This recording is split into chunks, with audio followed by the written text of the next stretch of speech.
gentlemen, and welcome to another wonderful episode of a WXR. I am your host, James Phoenix, for the week. Boo! Joining me as always, Chriz the Mole, Marcus Shadow, and Richter Hammer. Yay. Yeah. Hooray. Let's go, Marcus James sucks. Let's go, That's Marcus Phoenix sucks. James sucks. You gotta say Phoenix sucks. It sounds better. Let's go, Phoenix. Shadow sucks. Anyway, welcome. We want Angel. I thought he was about to say we want anal. That's what I thought he was about to say. I was like, where the hell are you going with this? That's our new shirt. I want anal.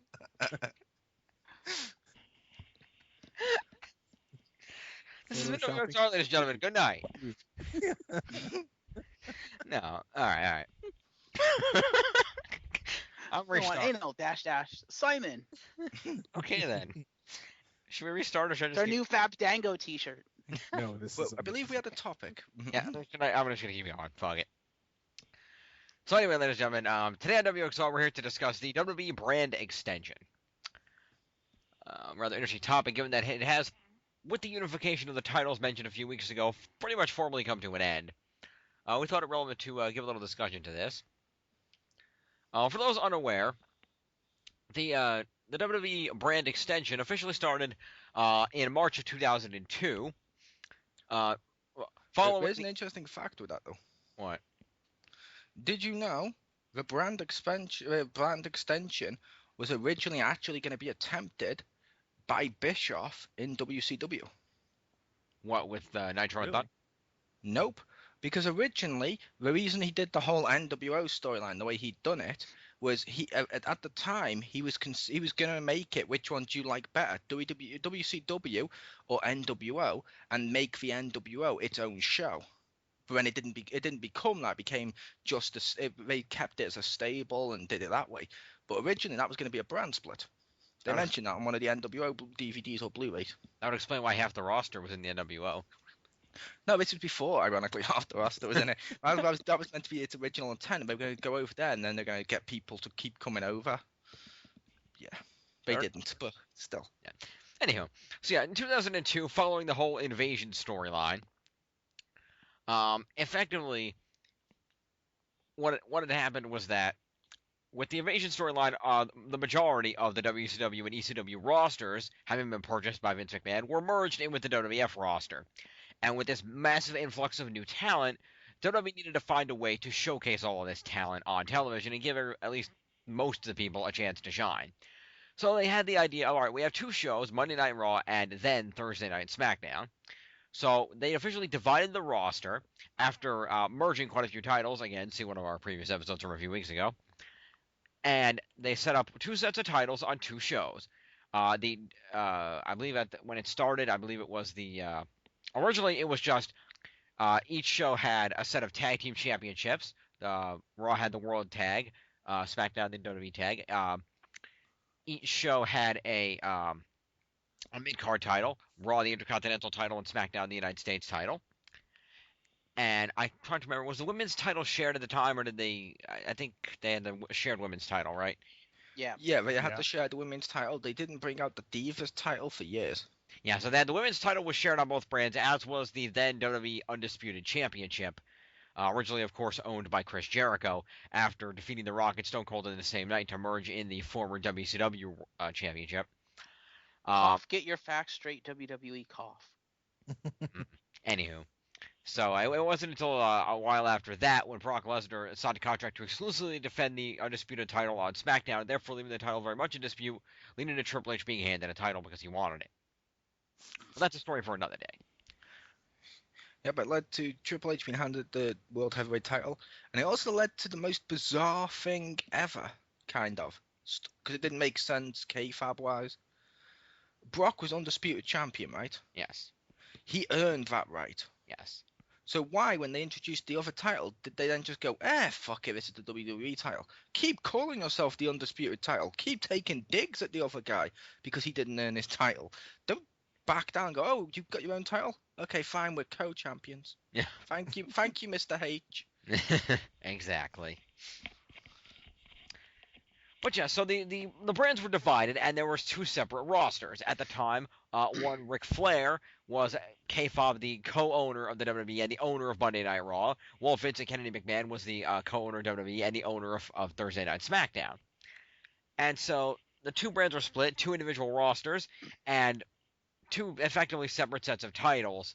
Initially, of course, some were shared over, but eventually fully separate sets of titles. This allowed for different rivalries of different superstars on each show, allowing different superstars to shine. This lasted for many years, of course. There were a lot of different general managers on each show, owners, things like that. And it's been an interesting experiment seeing the way WWE tries to maintain two generally separate but supposedly equal shows. I think we've all generally known that it generally came down to Raw was the show to watch if you wanted to see a lot of promos and storylines, and SmackDown was the show to watch if you wanted to see wrestling. Yep, until they ruined that a couple of years back. Yeah. Or actually, about a year. Yeah, about a year back, and so that was the effective brand split. Gentlemen, what are your opinions on the brand split? Do you think it was a good thing for them to do at the time? Do you think they should have just gotten rid of a lot of crappy talent? What do you think? I thought the brand split on paper makes sense. The brand split was logical. It worked for what they needed it to at the time because you got guys that, if it had been one roster, they just wouldn't have a spotlight shined on them. And you got these guys to rise up in the ranks and stuff like that, which was kind of cool. You got some new main eventers we hadn't seen before, but then, like I said to you guys before we started recording this, they wasted its potential. They just squandered its potential because it went from being something that could promote people to just being a machine to just promote whatever one storyline was going on Raw. Yep.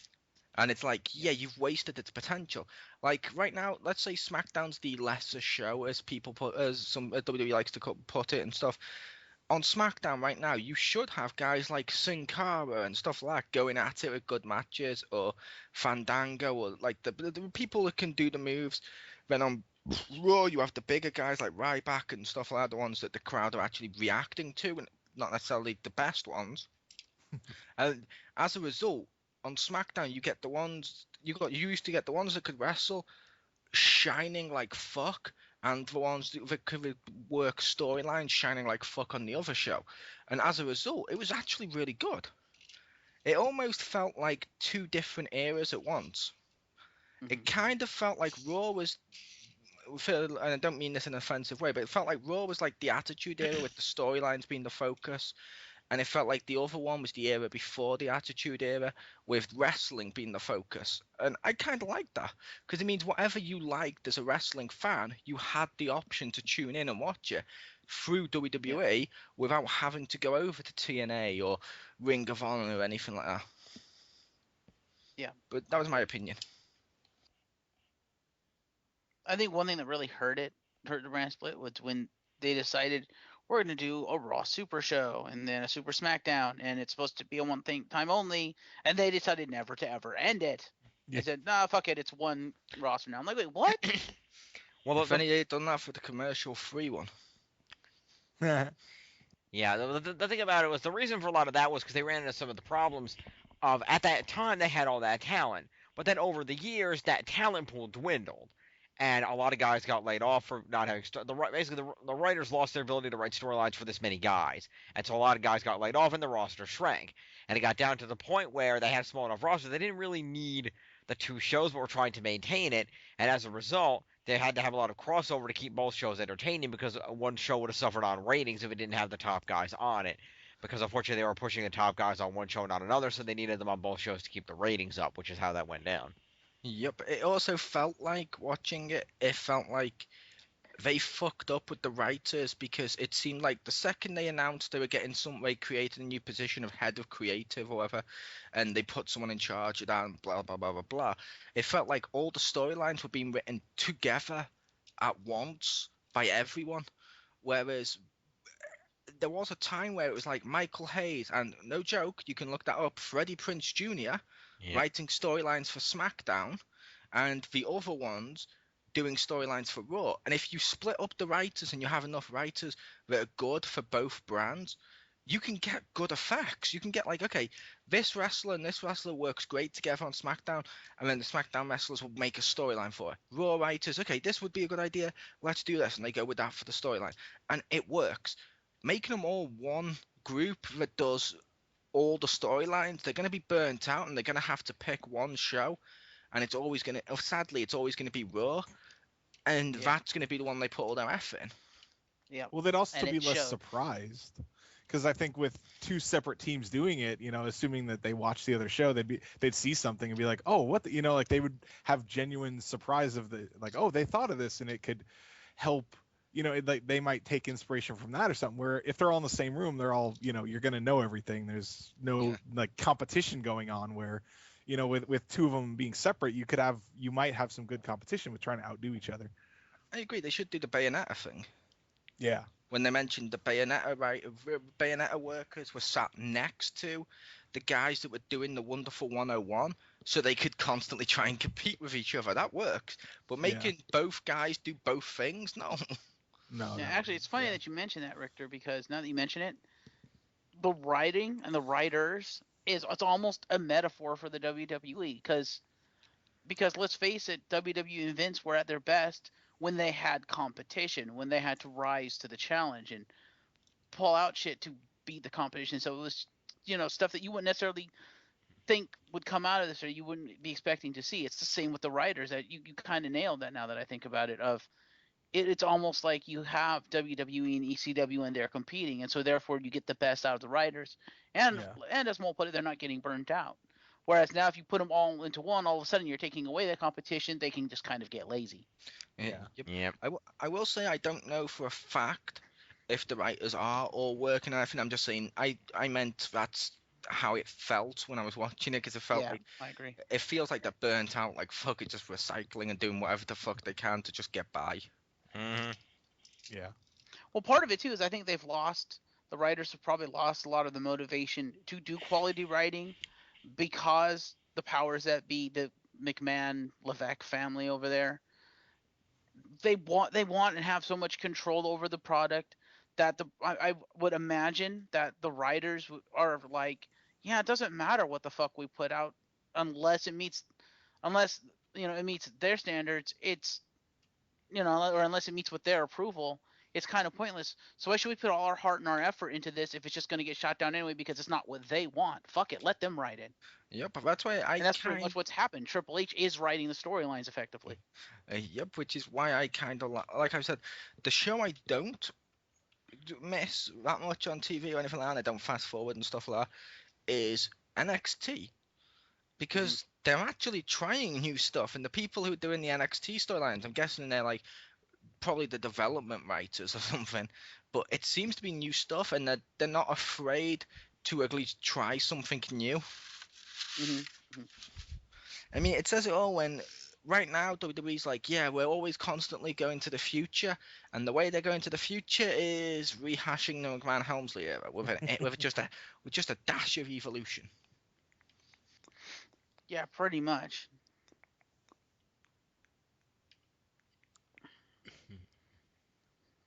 Yep. I don't know. That's just what I feel. If they actually let the writers write, I think we'd have a better product.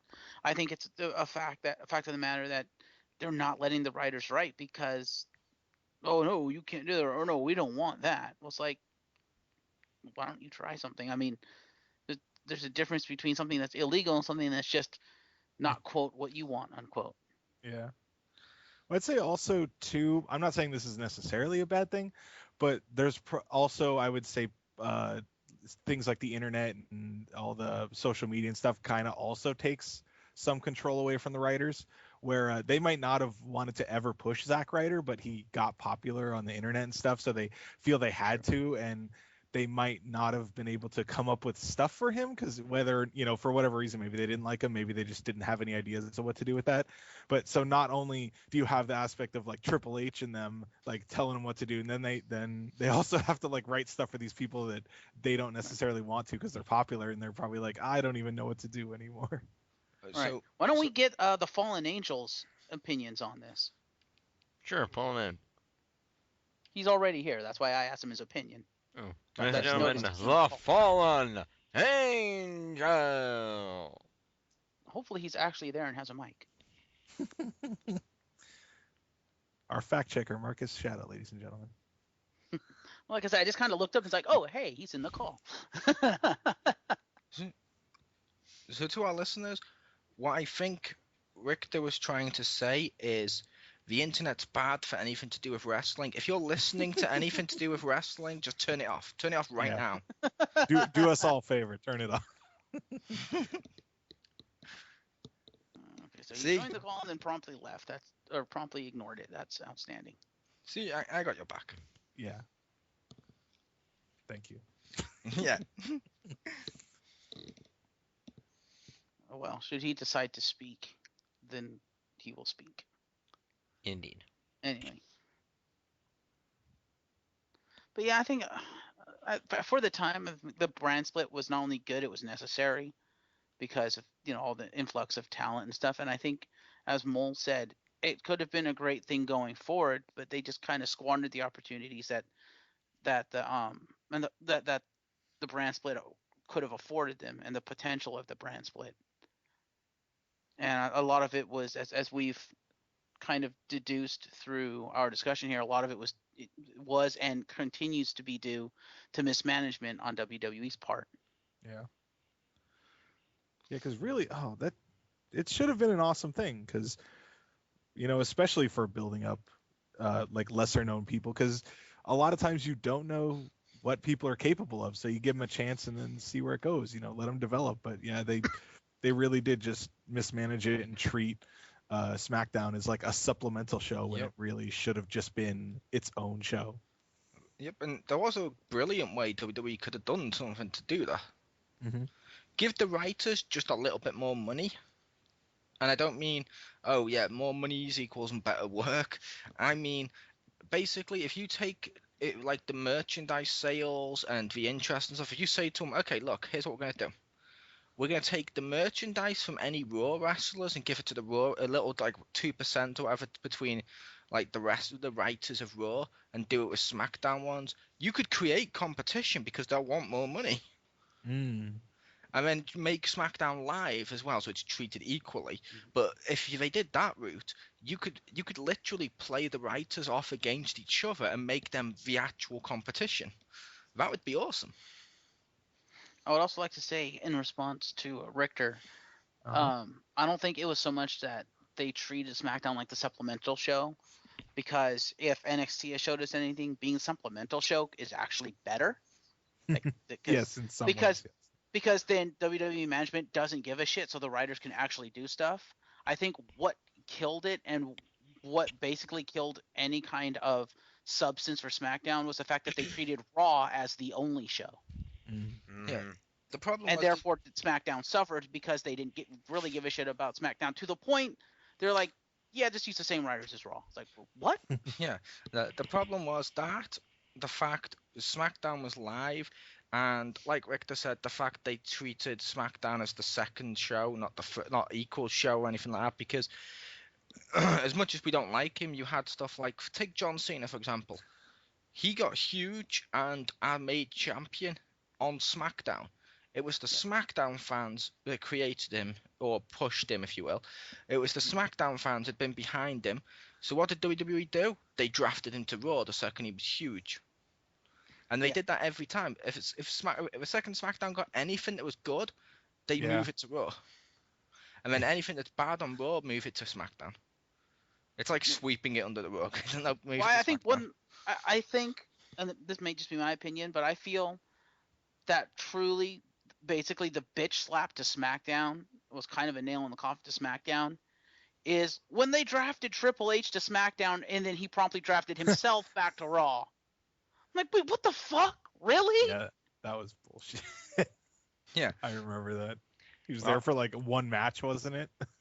That's basically saying SmackDown is so bad that Triple H has the power to draft himself back to Raw. That's how bad SmackDown is. To be fair, with that, it was a case of, if it's the one I'm thinking of, wasn't it also where Triple H got Bischoff to negotiate it? And that wasn't necessarily a nail in the head to SmackDown, but that was further proof Triple H had an ego, because it was Triple H got moved from SmackDown to Raw in exchange for like the Dudley Boys and a load of other people. Booker T, wasn't it? Yeah, like all of those people equals one Triple H. No. Pretty much. Yeah. Now, in all confidence of Triple H, they didn't, in all confidence of Triple H, that on that episode of Raw when they did the draft and then they announced Triple H and he spat his drink out, went, what? That was legitimate? Because they didn't tell him they were going to draft him to SmackDown. That whole reaction is where he goes, what? They didn't tell Triple H they were going to draft him to SmackDown. They got a legitimate reaction out of him for that, which is why when he immediately went to Vince and threw a fit, they moved him back to Raw. Wow. Yeah, which is bullshit, because if that's just proof right there that WWE just doesn't give a shit about SmackDown. Because if they treated SmackDown with any kind of respect and any kind of anywhere close, not the same as Raw, but close to where Raw was, that they would have left Triple H on SmackDown, and it would have helped SmackDown a lot. But Yep. because they cared more about Triple H throwing a bitch fit than about their show, yeah, SmackDown got shafted and promptly bitched. Well, in all fairness, given who his wife is, if he went to her, yeah, they can't do shit about it. Yeah, Vince and can do whatever the fuck he wants. He's Vince and Kennedy McMahon. now Yeah, let's but is stop he seeing his grandkiddies. Yeah, trust me, if Stephanie wants, Stephanie's $1 million princess. Stephanie gets what Stephanie wants.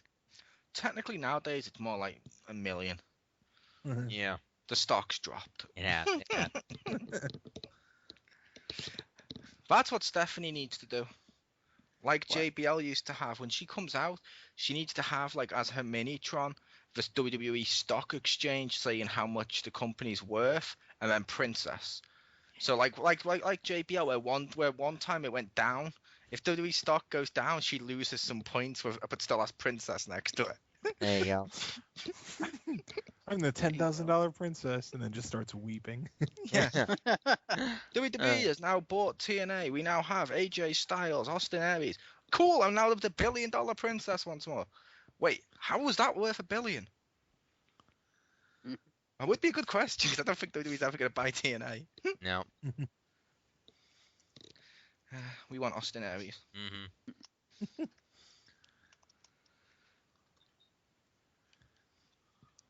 But no, a lot of it, like we said, a lot of it was just, it was like, I mean, they even buried them in terms of video games. They got rid of SmackDown in terms of video games, because SmackDown's series of games was the most popular, so they added Raw to the title as well. Yeah. Yeah. It's like, why? And then when they buried SmackDown, like, your name can't come first. Now it's just WWE. Yeah. Yeah, but by doing that, that was basically a middle finger to Microsoft saying, yeah, the Raw franchise on Xbox doesn't sell, therefore your system sucks. But you know what? We're going to cross-platform it. And released it on the 360 as the first next-gen console. Pretty much. Yeah, great middle finger by making them money.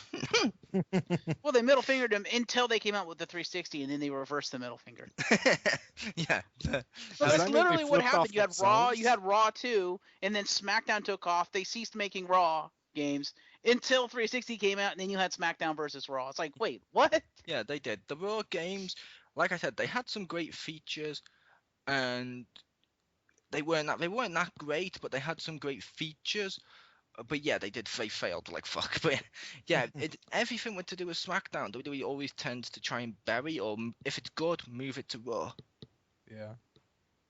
And Which I think is the wrong way to do it. yeah, it's like I said, I loved it. My favorite part of it was back when just after the first one, where you had like Undertaker on the main roster wrestling for SmackDown. You had guys like Edge and fucking Chris Benoit, Eddie Guerrero and shit, and Kurt Angle all on SmackDown at the same time.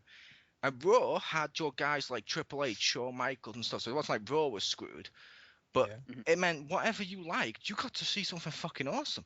Nowadays, it's like you tune into SmackDown, half of it's fucking replays of Raw. Yeah, WWE is putting all their eggs into one basket, and that never works. Yeah, it's like Not when your basket's that overflowing. Yeah, it's like how about that then, Marcus? An example of WWE doing that. Hmm? Triple H and Stephanie are now going to take over Raw because Triple H and Stephanie are clearly the best choice for the face of for the management. Blah blah blah blah. They're so powerful, so important. Hey Vicky, yeah, you're no longer needed. You're the secondary GM. you can have SmackDown. And it's like, but Booker T was doing a job. What? Why? Why are you now saying Raw's cast me out is better than SmackDown's actual worker? What the fuck? Yeah. Isn't that kind of racist? Isn't that the man holding him down now? More like the woman. It's like, And what the hell? You're firing me because I'm black? She's Mexican, it's allowed. Yeah, but technically it's not her. It's Triple H and Stephanie who's putting her in power. So therefore, it's them casting out Booker T. It is. It is. But they reversed racism because if Booker T had complained, it would have been like, yeah, but we had a half black guy hosting WrestleMania. Hi, Rock. Or hi, Dwayne, if you're listening. Because I'm sure Dwayne likes to listen to it. Yeah, to this. I think he does. Yeah. I've heard it on the Tweeternet before now from Dwayne himself. He always loves WXR. Yeah. He's like, don't worry to my millions and millions of fans. I love the WXRs. Market Shadow is my favorite reviewer of all time. All time. I know, he didn't even get your name right. Stupid Dwayne. Damn Tooth Fairy. That's not nice. Marcus has a name. Fuck you. Good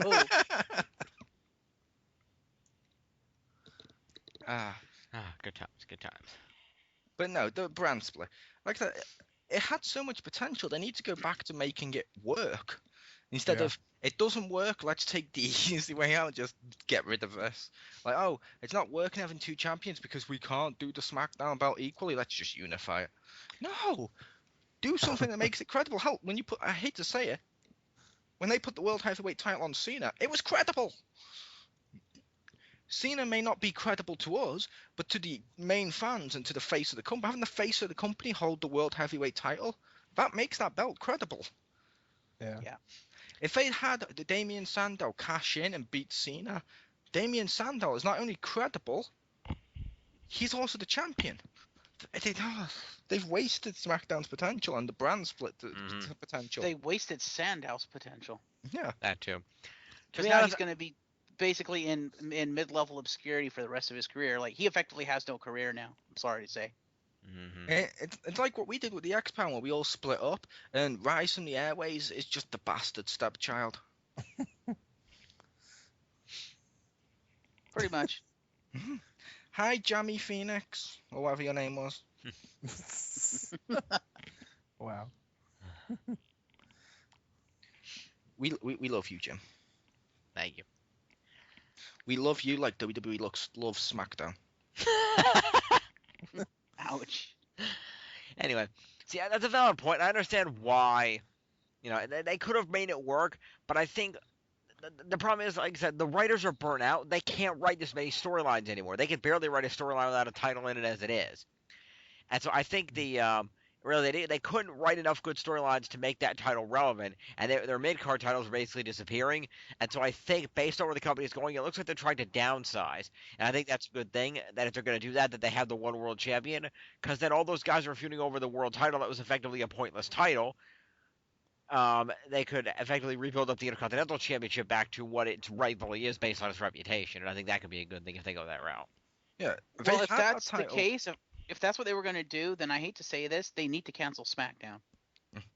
Yeah, if they're going to downsize to the point where they have one world champion, let's look at this. They have one world champion, one set of tag team champions, one women's champion. Fuck it, cancel one show. You don't need both shows. Yep.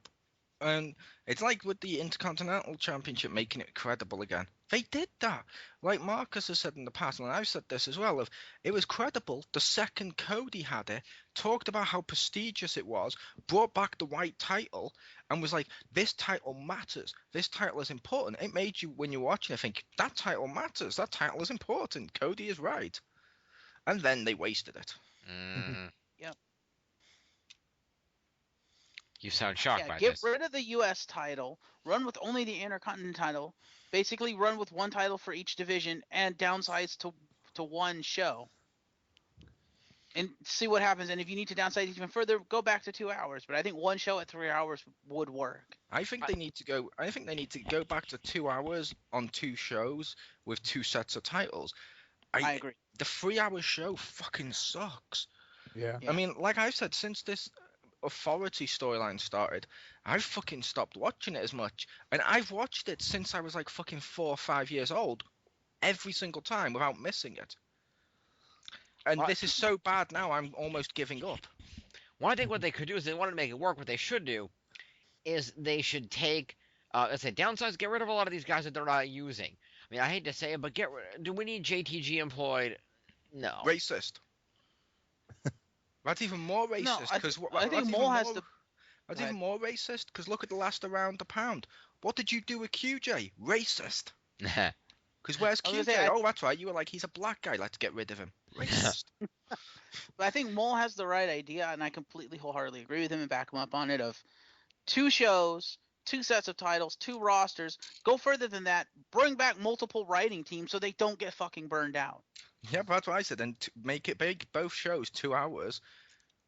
And Yeah. it works. You put all your effort into 2 hours, into 4 hours, but each group of writers puts their effort into 2 shows. It works. That could Yep, work. and then go back, basically revert it back to, and I know Mole's gonna hate this, revert it back to the way it was in the Attitude Era, because that format worked with 2 hours, 2 shows, 2 sets of writing teams, and each show had their own sets of pay-per-views. Actually, that So wasn't the Attitude Era. Well, it's like the Now Era, wasn't it? That was the Ruthless Aggression Era. Now go back to the Ruthless Aggression, because that worked, because then you had not only good writing on 2 shows with credible rosters, but you were also able to highlight both rosters on pay-per-view equally. I agreed with that, except for the pay-per-view bit.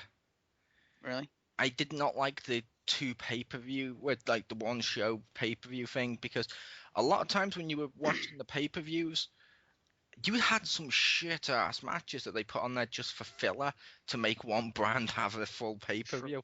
Whereas when they did it as 1 pay-per-view for 2 brands, you got the best of both shows in one. And I like that. Plus, sorry, I never liked it when they increased the pay-per-view number beyond 12 because No. Don't That's don't stupid. increase the pay-per-view numbers, but like split the pay-per-views up.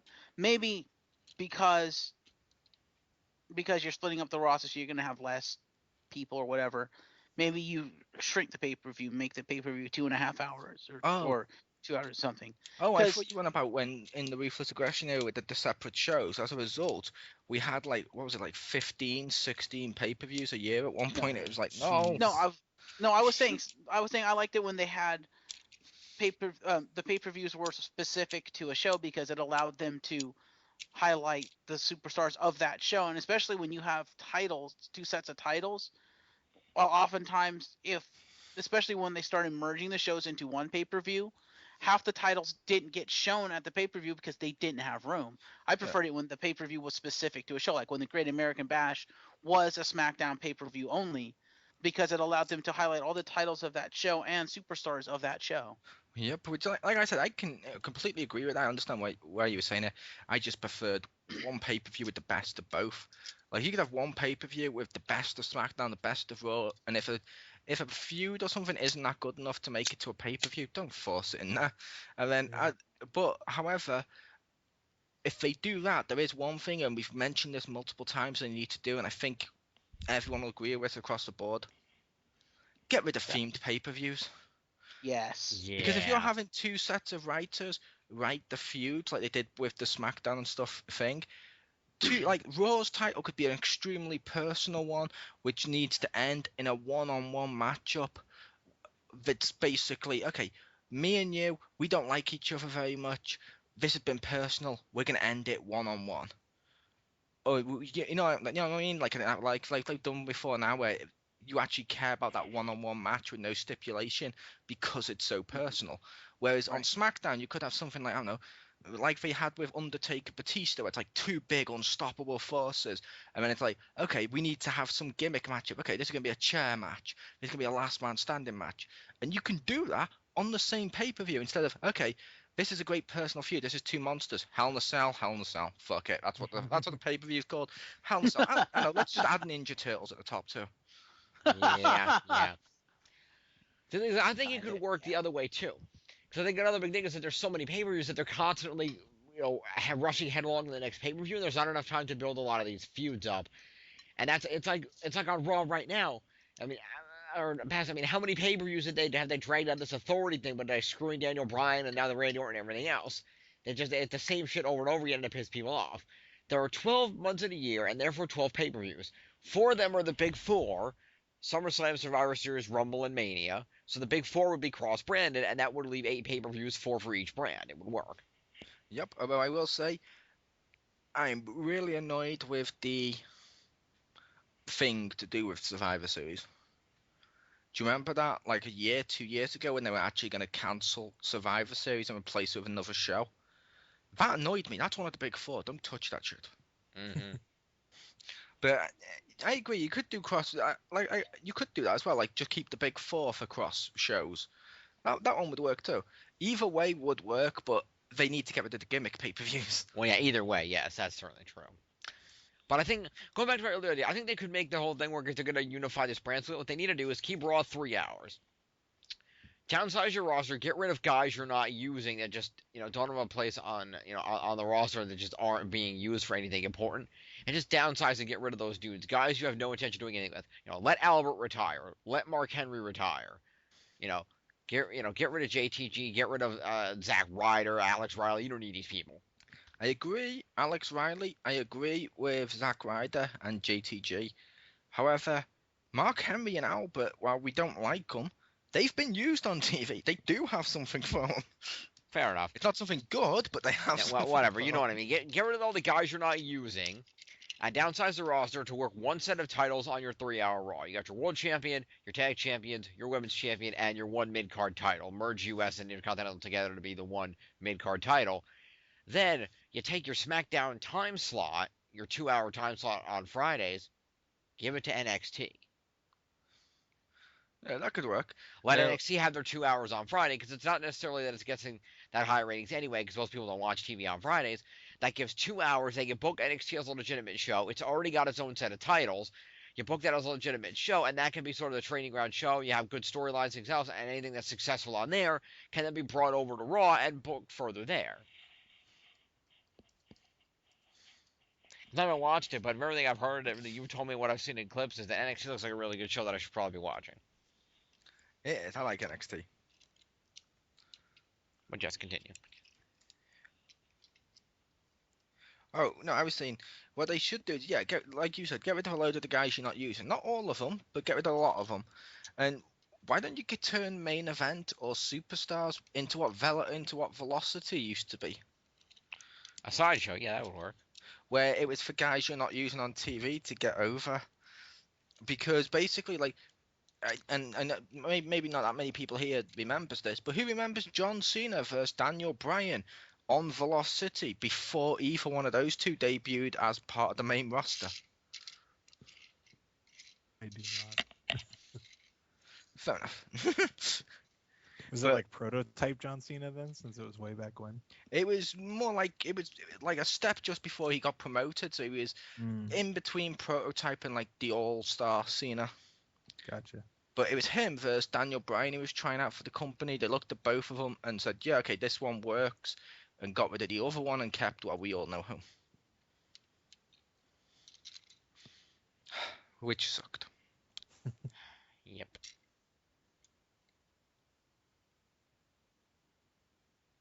But how about you, Rick? What do you think about the brand split or what they could do? Yes, what's your opinion, oh hammy one?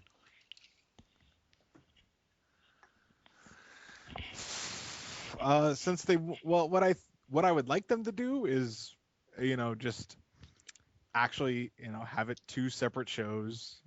Yeah, probably not 3 hours for Raw. That does seem a bit much. Even when they first did that, I remember, I was like, wow, 3 hours? I don't know, but yeah, so like. Oh, I was saying, yeah, I completely agreed with that. The 3 hours for Raw, it works if it's a special. Yeah. Yes. It does not work if it's every fucking week, because then the specials aren't that special.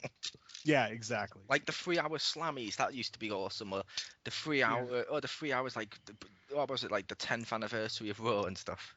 Yeah. Or the Well, I was it like the worked roulette when it ones. was being used to showcase talents from both shows and titles from both shows, because you need that amount of time to be able to showcase all, pretty much all the main feuds and all the titles from both shows. But when you're now downsizing to the point where you have one main title, one women's title, one tag title, yeah, 3 hours is too much. You're not going to fill 3 hours with Yeah. one set of titles. It's not going to Yeah. happen. There was that element, and there was also the element of they were specials, so they tried a lot harder. Whereas nowadays it's 3 hours, so they put on like dance contests and shit just to pad Mhm. for 3 hours. They're not as they're not as much as we want people to watch these 3 hours. They're like, people that watch this 3 hours, why? Who cares?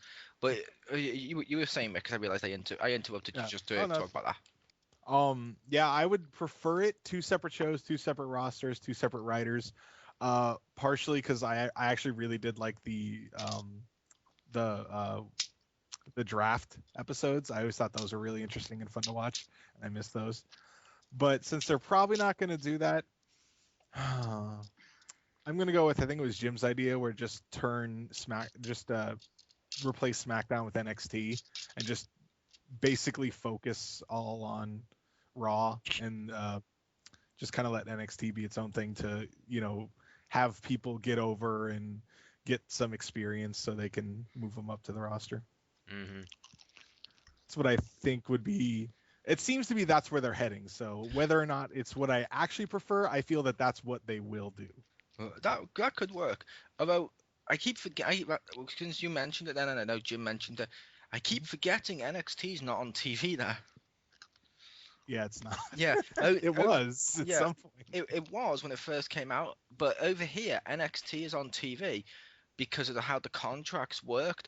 They were signed up for so many years of NXT, so therefore we're still getting on TV, whereas we're not getting main event, and we're not getting Saturday morning slam or whatever the fuck it is, or Total Divas and stuff. I was gonna Saturday Morning Slam's fucking canceled. Ah, sad face. Yeah. That was the only good show in that slot. Mm. Besides the old Timverse stuff. Yep. Yeah, I don't even know what slot it's on. It was the CW, whatever the fuck, Vortex, or whatever the fuck it was called.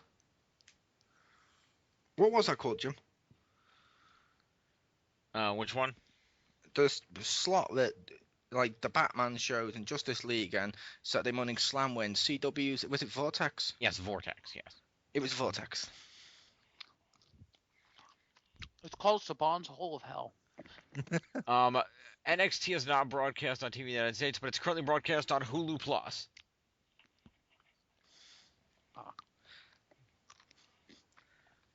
Nice. Yes. But yeah, like I said, it's still showing here. Ironically, they show it here, like the hour before. There's some, so you get it during the week on different times too. But the one I tend to watch now and again is the hour before Raw is NXT. Mm. Oh, Technically, cool. that means I'm watching 4 hours of wrestling, but at least one of the hours is good. There you go. Too bad it wasn't the other way around. Yeah, They 3 hours. started with a Raw, and you're like, I have something to look forward to. It's like dessert. Yeah, I'm eating dessert first. Yeah. Whereas this way around, it's like NXT's pizza, and the dessert I'm getting is carrot cake. I like carrot cake. Yeah, Evil carrot person. cake is good. Don't justify carrot cake's existence, please. You just have to have good carrot cake. Lots of anything with carrot in the title is bad. Carrot cake, carrot top. I don't even Another taste carrot Another- cake. Yeah, another carrot top one. Oh, Carrot top cake. Wait Yeah. a minute. yeah. Yeah, but It's too strong. in all fairness to carrot cake, it doesn't taste like carrots. It tastes like cinnamon. See, I don't know what it tastes like. I bought some a while back 'cause it had like a little carrot on top and stuff. I was like, it looks nice. I bit into it and I'm like, but different people like different things. It's like there's actually some people out there that eat Marmite. I don't know what that is.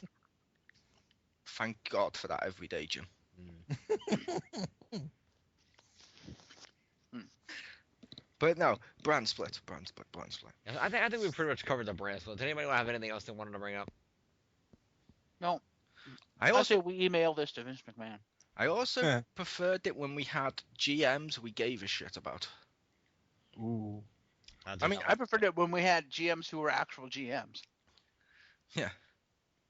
Like, for example, the best one, in my opinion, was when we had Bischoff on Raw. Bischoff's the best from Raw. SmackDown, some people would say probably, some people might say Paul Heyman. As much as I don't like it with Triple H at the moment as the authority, I liked Stephanie as the GM of SmackDown. She was pretty good as GM of SmackDown. Mhm. It was pretty good. And her and Bischoff together was fucking hilarious. Mm-hmm.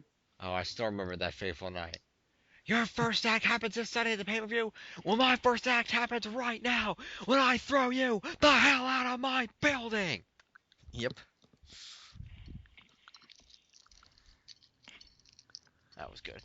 And I also liked Vicky as GM of SmackDown. GM of Raw, not so much. GM of SmackDown, she was good. One thing I'll always remember from the Bischoff Stephanie era is when Bischoff invaded SmackDown as the fucking The priest at the Billy Gunn and Chuck wedding. priest. Yeah. I will remember that. He ripped it off and she's like, "What the hell are you doing in my ring?" yeah. No, the better part was the following night on Raw when he got jumped by the SmackDown roster, got his ass kicked, and the following week after that on Raw when he came out, he's like, "Now wait a damn minute. I go to SmackDown and her whole roster got to protect her. I get my skin to Raw. Nobody helps me. What the hell is this?" Yeah. One thing I did like with the brand split with the GMs with Bischoff, I liked that they went out their way to make it feel like Bischoff was in charge. Mm-hmm. Yeah. Nowadays, it doesn't feel like that. It hasn't since then. Because when Bischoff was in charge, they moved the announce table to where the WCW one was. We started to get, like, as much as I don't like him, we got crappy Goldberg back. We then got Scott Steiner back, and a load of WCW people were coming on Raw. And it felt like Bischoff was actually in charge. Like, oh, here's the Elimination Chamber. It's sort of like the War Games meets Hell in a Cell and stuff. And it's like, that's kind of cool. A little redundant because War Games took place in two rings with a giant Hell in a Cell. But still, you had that element. And Bischoff had no fucking power. WWE said that before now. He had no power at all when he was GM because he was just for show. However, you didn't think it was just for show. You felt it because if they did a great job of doing this stuff. It's like Booker T's GM of SmackDown. Well, when he was GM of SmackDown or whatever, it felt like Booker T wasn't in charge. It just felt like he was there. If they'd started to do stuff you would honestly believe Booker T would do, like how he would decorate the set or something, it would be awesome. Yeah. Yeah. So what you're saying is it'd be awesome if they took Raw and plastered Triple H's face all over the place. They don't already? I thought he was on like most of the 3 hours. Yeah, Oh. they're not wrong. But that leads to a very interesting question we need to consider, though. What would Raw Meatloaf look? or pizza?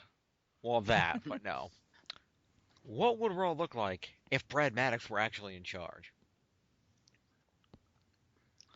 I'm thinking it would look, because he was like sort of like a modern kid. It would be all like touchscreen Titantrons, like an iPad. The rest could come out and touch and shit and display whatever Titantron they wanted. Which I actually like that idea. Yeah, I like that. The Minitron's an iPad, and like, let's say Undertaker comes out, he's like, no, I'm not really feeling the Ministry one this time. Touches it, and now it's like the purple gloves Titantron. There you go. Admittedly, that would Be ruin awesome. his fucking gimmick if he stops on stage and starts to touch an iPad. Yeah. I was actually. Well, then he should just not touch it. He should just kind of kneel down and hold up his hand, and it'll just change it for him. There you go. Speaking of which, I was One of the druids will be Bill Gates to help him do it. There you go. Speaking. No. Instead of an iPad, what he gets is his Titantron is completely run off Xbox One. So he comes out, he doesn't need like Xbox Titantron shit. There you go. And what does he say? Xbox, rest in peace, and it just shuts off. Yes. Because now I want that. I want that to be a voice command. Xbox, call Kane, and a phone rings from underneath the ring. He's like, not Singapore, Kane, my brother. Calling, brother love. Not that brother!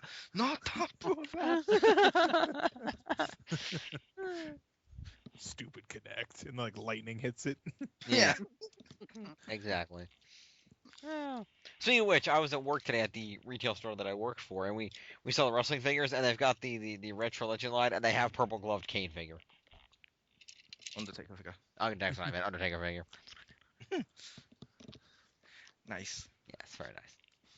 So anyway, I think we've about covered the brand split. What do you gentlemen think?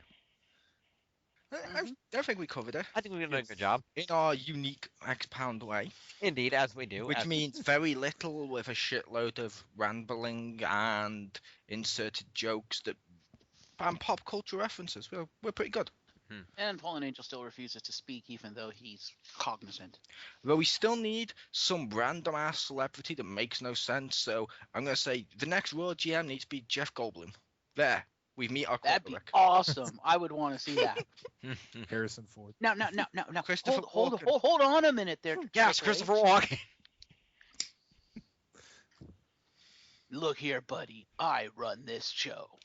Well, how about don't that guy? Care. Oh, how about that guy as the host of Raw? Fuck, if we're going celebrity-wise, fuck. It was on the tip of my tongue. Oh, fuck. He was in Tooth Fairy and Doom. Carl Urban? I want to say Jan Johnson? No. John Johnson? Yes. Don Johnson. That's who you're thinking of. I want to say the. Oh, Yes. okay. I believe he also went by a stage name, something like the Cock. It'll come to me. It'll come to me. Big Dick Dudley? Hi, Crispy.